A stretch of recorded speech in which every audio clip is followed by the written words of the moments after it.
Raju always carries a thick diary in his bag. It doesn't look like an ordinary notebook. It looks like something preserved from another age. Some pages are torn. Some are stitched with thread. Some are patched with tape. This diary holds the most important moments of Raju's life. In this diary, Raju records moments that shaped his thinking, encounters that challenged his beliefs, questions that refused to leave his mind. And somewhere in the middle of these pages, he wrote about the first time he met me. We first met at the Central Student Plaza of our university. Raju described that day in his diary. Met a strange-looking guy today.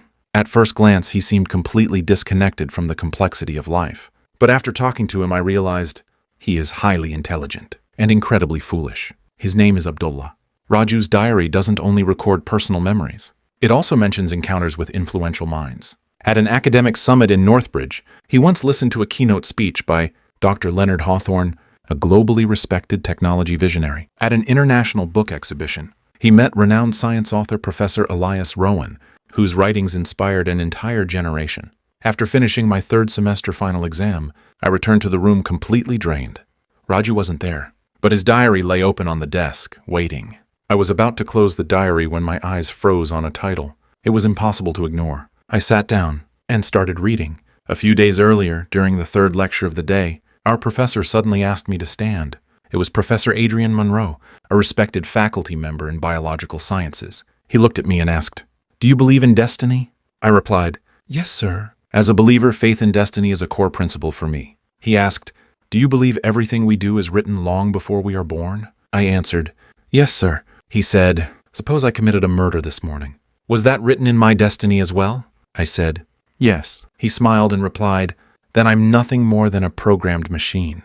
How can I be held responsible?" He continued, "If I give you a list of items to buy, and you buy exactly what's written, then later I say you bought what you wanted, would that be true?" I replied, "No, sir." Then I asked him a question. "Sir, do you have an idea who in this class will perform exceptionally and who will fall behind?" He paused, then said yes, and he wrote down the names. I asked, "Did these students succeed because you wrote their names?" He answered, "Of course not."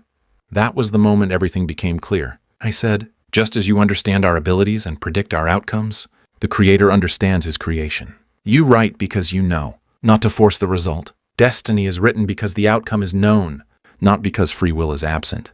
He asked, "Then why test humans at all?" I replied, "To eliminate all excuses, so no one can say, 'I was never given a chance.'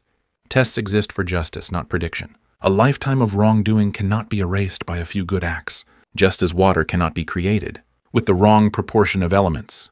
Good must outweigh evil." The room filled with applause.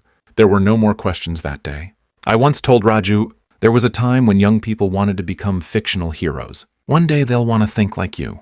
But he didn't hear me. He was already asleep, deeply asleep. Some people ask questions. Some people search for answers. And some people become the answer.